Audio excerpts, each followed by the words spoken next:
No, he was like, hey, you were very talkative last night. Yeah, because we were drinking. And I was like, yeah. Horrible. Är det rödbron eller?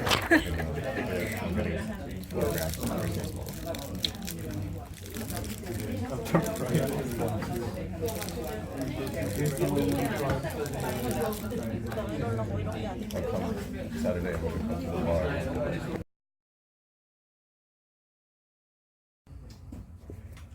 About the assignments that we have. And I think they are all here. This is not here. And they also are in here. Is it No. not?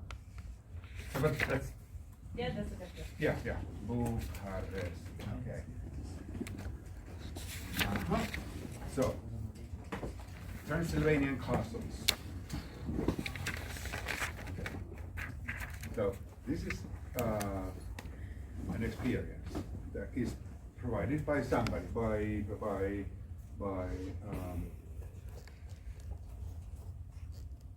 can see the host. Here, Adrian is hosting.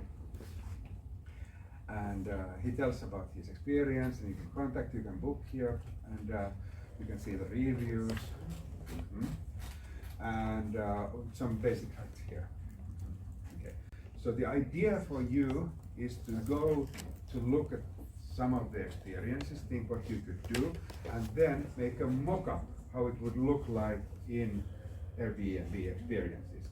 So what I do again here, I press the print screen button, go to, I prefer always PowerPoint because it's super easy.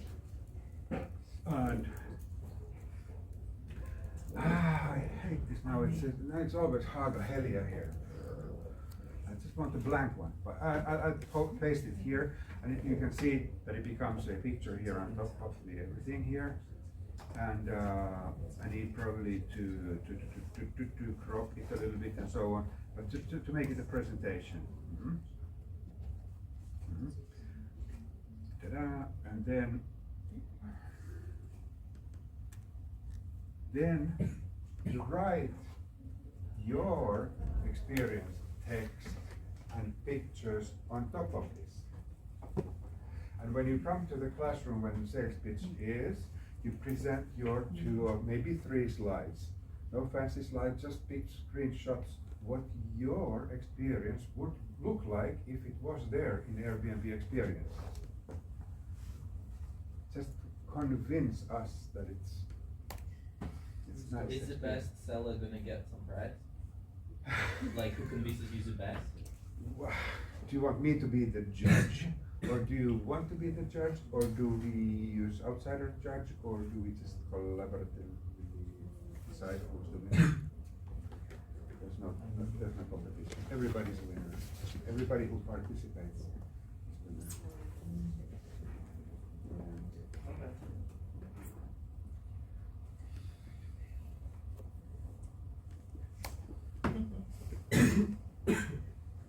I was thinking maybe we could vote.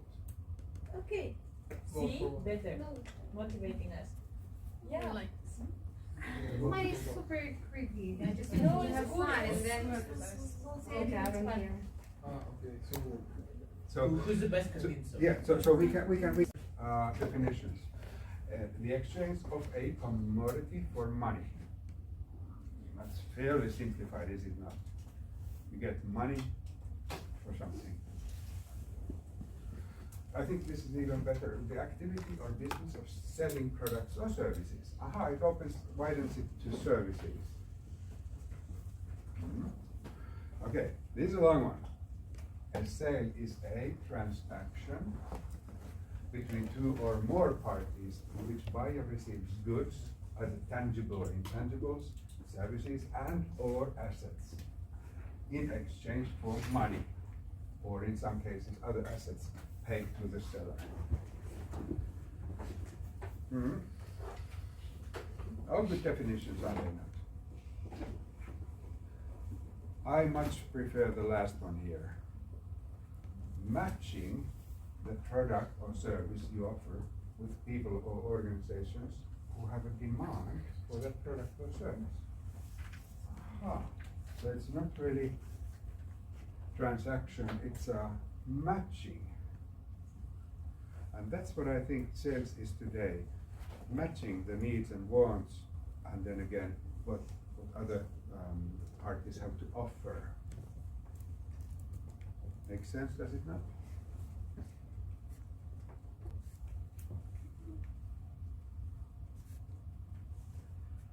Okay, so you happy with this? You don't want to invent your own definition?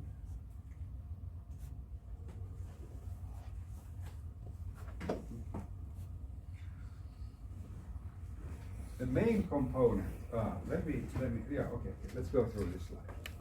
The main components needed for sales to happen is, well, usually there is a seller, somebody who sells. Can be face to face, can be through any kind of medium that it's happening. But what are needed is knowledge, skills, and attitude. Can you help me? What kind of knowledge is needed in the sales process? Product. Yeah, knowledge of the product. So, The same thing. same thing. And knowledge of sales strategies. Strategies. Psychology of people you're trying to sell as a product. Depends on Like how to approach them. Good. Customers, demographics, psychographics. Yes, definitely. Good. So all kind of knowledge, okay, of the customers, of the products, of the processes. Then again, skills. What kind of skills does the salesperson need? Communication. Yeah. How to read people? How to Read people? read people. Good, Body good, language. good. Body language. If it's on like face to face. Yeah. If it's on telephone, then Yeah. Convincing or persuasive skills. persuasive skills. Negotiation skills as well. Negotiation. Negotiation. Yes. And skills connected to knowledge, like to know how to balance your pitch, so it's not too long or not too short. I had it on Friday, way too long. Aha. So Somebody 2 was hours. selling something Yeah, to you. they wanted to sell this very sure security system, Aha. and there was a guy visiting our house, and Ah. it took 2 hours. 2 hours Yes. to present everything, and it was so like the skills. I could tell he was like, I'm the best, so you got the best, and we were like, okay, for like 2 hours. So this is like an example of Yeah. they have to know how to balance everything. Yeah. Did he get the deal? Nope. He tried, he did his best probably, but 2 hours I think is just too much. Yeah, and I mean, it's quite expensive time. I mean, On his behalf, Yeah, yes, because he exactly. is supposed to sell on Yeah. some commission. And it was Yeah. Friday evening from 6:30 to 8:30. Yeah. Yeah, it was kind of weird, but Oh, he wanted to win. I don't know what competition. At least this is what he said, okay. and probably he thought that it will make it more convincing if it's longer. But no. Yeah. Thank you for this. Yeah. Have you had recently similar experiences of sales person trying to sell you, not being able to read the situation? Except the telephone operators, of course. I mean, yeah, those guys, those are sharp. But you can always tell them to take you off their database. Yeah. Yeah, no, that's. But then again, if you visit like a store, they happen to be there. Yeah.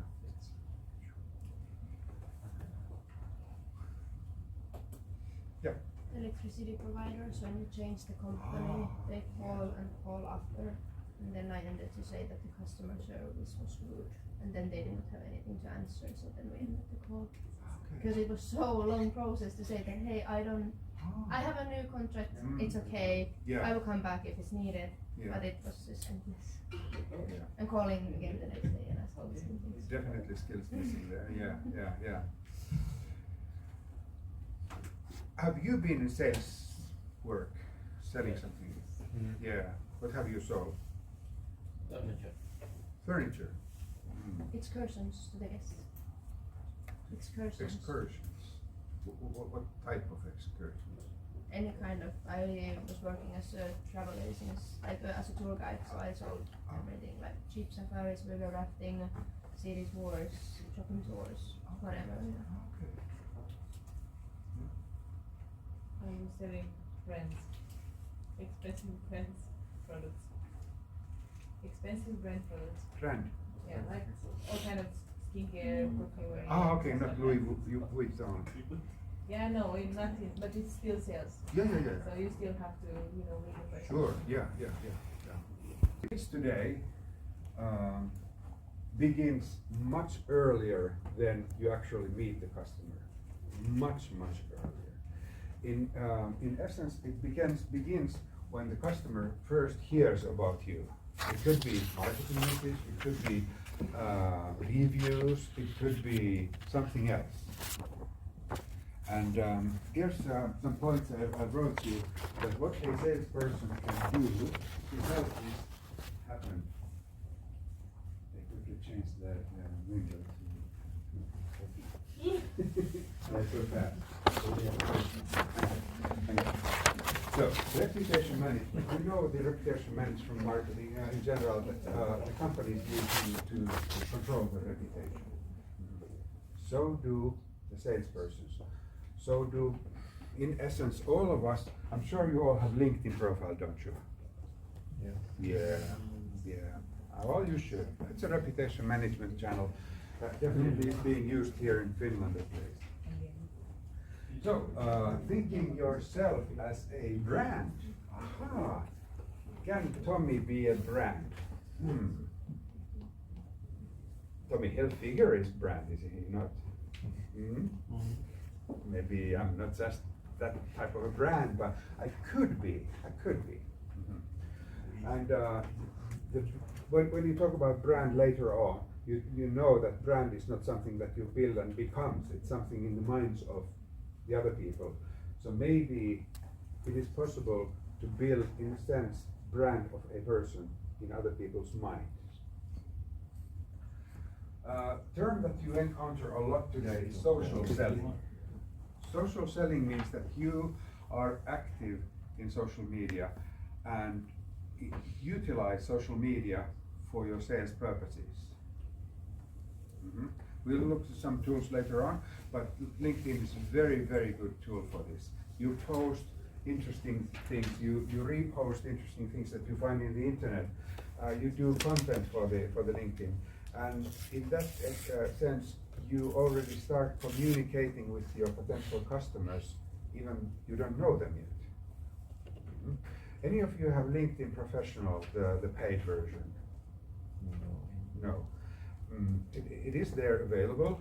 You use credit card and pay a little bit of money for that, and then you can track easily who has looked at your content.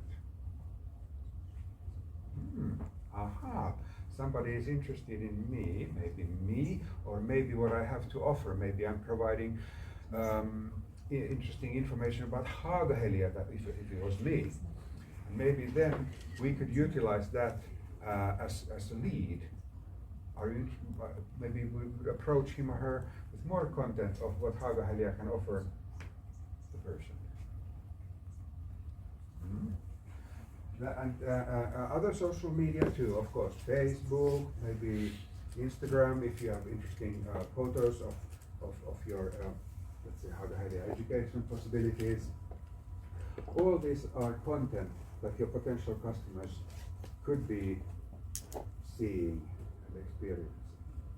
So that's social selling, starting create content in social media for the purpose of eventually doing some sales. Inbound marketing. What does it mean? Inbound marketing. Any idea? Domestic marketing. Almost. Well, could be, but. Is it incoming marketing Sorry? from other places? Yeah.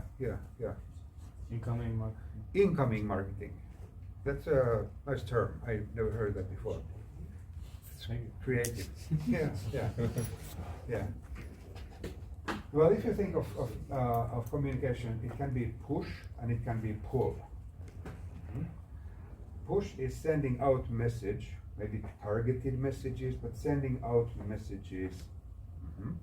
And the inbound or pull marketing would be to create some content that is so interesting that people attract to your marketing. It could be a website, it could be YouTube videos, it can be any content, but so that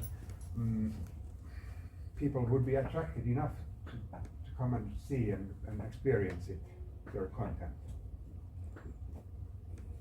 Of course, it's not either one, it's usually both. If you do good content, you probably would want to promote it at least a little bit. But inbound means to try to make content interesting enough to lure, to attract visitors to your content. Then of course, I mean, naturally, you would need up-to-date content. If your content is outdated, what kind of message it tells of you?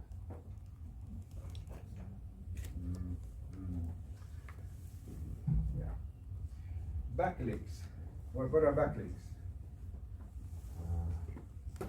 Backlinks. It's like Backlinks. when your content are being published or linked on other publications, other websites. Exactly. Can you say it a bit louder so everybody, even the ladies here, can hear it? Okay, for example, I have a content about coffee in my website, and I have a coffee company, and a cafe posts my coffee article in their social media, for example. That's one backlink. And has a link That's a to your web page. Exactly, that's a backlink. Somebody else publishes content or at least links to the content. Yes. Sometimes it needs a little bit promotion. Maybe you would have to talk with the blogger, for example, that here's my coffee, you want to taste it, and if you like it, please post it to your blog and put the link there, so you get backlinks. Good, thank you, sir. Then again, social media, following what you follow, who follows you, that would be fairly important today. And what is becoming much more important today is your customers, your happy customers who promote you. As I wrote here, delighted customers who advocate your brand.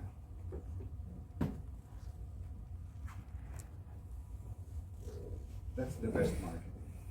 Happy customers telling that they're happy. So if this was, if this course was like free elective, or you would have to pay for this, I would make sure that everybody of you are happy, so that you would post, Tommy's class, oh, it was such a good class today, we learned so much, I can recommend it to everybody. Oh, you can do that if you want. And I would be very happy, thank you. The point here, why the reputation management is so super important today, as the communication, as we all know, has changed dramatically during a few years. We've had the internet. So the customer, they already know about you, if you've been active in social media. They know of your company anyway. This happens especially in B2B, but also B2C. And then again, they know your competitors. So as I said earlier, the sales process begins much earlier than the person meets or calls or does the communication, live communication. This is how it all begins, how the potential customer experiences you first time and starts to build up opinion and preference and interest.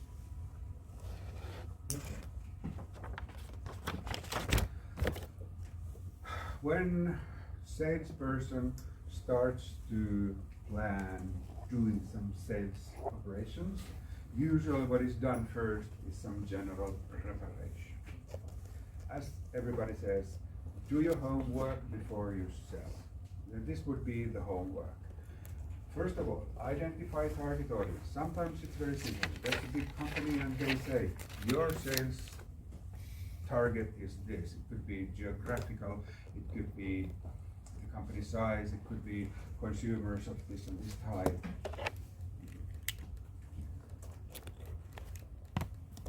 But to understand the target audience, then if you have if you're not doing the mass sales but some kind of targeted sales, you probably will have prospects. The concept of prospect is not. No. First of all, there are suspects. Usual suspects. Did you see the movie? Yeah. It's brilliant. But in this context, suspects would be the persons or organizations that probably could be your customers. When you identify them, that they actually definitely could be your customers, then they are prospects. And when there seems to be an intention, usually you get contact information, and in sales context, the contact information is called a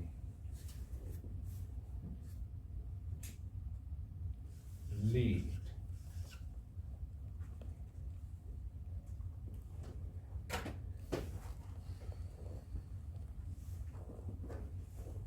So suspects, a rough estimate who could be your customers.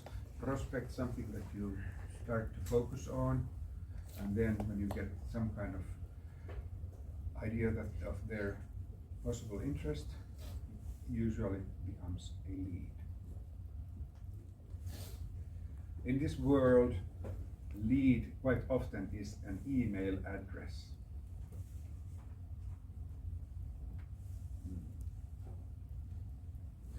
Okay, so when you have the prospects in your mind, this could be my customer, and I just need to approach them somehow. You could be scoring them. This is something I definitely want. This is like a class A customer I want. This, we have plenty, maybe I get a few of them, so maybe not so many points or likely points, like likely becoming a customer. So scoring, giving them points, it's an idea already to start to control the world of the prospects. Then in general preparation, still identify the key drivers. Why your customers would want your product or service. What are their goals? Identify the language customers use, and here I don't mean Romanian or the Hindi or Finnish. I mean more of the professional language. What kind of terms they use? What kind of terms you should be using? Are they technically oriented people who would be the buyers? So you need to orient your message also to technical aspects, probably. Or if they're more into profit making, then probably you would be talking more of money and so on. So identifying the way they talk, your potential customers. Then again, identify clearly what you are selling. I mean, we talked about knowledge. but it's also understanding what is the core of your, what are you selling? If I would be selling this course, am I selling only 3 hours, no, 6 hours per week, and you get to know everything of marketing and sales? That would probably not be the key. No, it would be, I would be selling improvement of your career possibilities. So that would be the product I would be selling here. So, also identifying what are the product benefits. I wouldn't want to sell this that on Wednesday and evenings and Friday mornings. Yeah, that's detail, okay, but that's not the very important feature, is it? Of course you need to just put it in your schedule, but the benefits would be more maybe of your career and how you can benefit this in your future life. So not features, but benefits. And then again, identify the problems. Most probably the customers would have an issue of something, and if you understand that issue, the problem, then you can think how your product solves that problem. And one more thing on this slide, USP, unique selling proposition. Anybody encountered that before? USP. No? Saying like value proposition. Like value proposition. Value proposition, that's a very good word, thank you. Yes, that's it, value proposition. Usually, USP is usually it's 10 or less words that concise your key benefit, the key benefit of your product compared to competitors. The classic USP that has been in marketing books for ages is, you know, the M&M candies, the little round candies. They say the USP is M&M, the chocolate that melts in your mouth and not in your hand. Covered chocolate. Well, during the days when Mars came up with the idea, it was brilliant, of course. Sometimes people confuse slogans with USPs. Remember, we had a company here called Nokia. They make phones. Made phones. Yeah. Their slogan was connecting people. Is it a USP?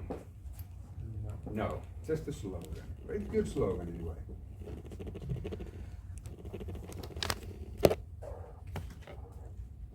USP is basically promise. Sorry? USP is basically promise the brand makes. We also promise, yeah, in a way. Maybe it's more like product specifics, like a brand would have a brand slogan, but then it would have main product, and these products would have this. Yeah. Like for example, Polini Italian shoes, they say, I don't remember exactly, but something about like our shoes will bring comfort. Would that be a unique selling proposition, or would it be a slogan? I don't know. I did have difficulties hearing also, but there was some. I don't know what happened. I don't know either, but anyway, the definition is not like slogan, USP. Sometimes they can blend. I was thinking, we have a little exercise here, just a tiny exercise.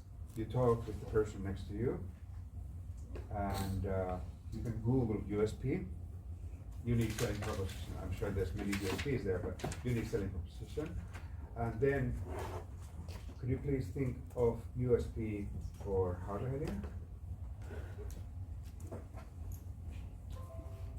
Let's do this exercise in a few minutes only, so somehow blend Oh, we need to create. with It's not person nice page. next to you and think of Yeah.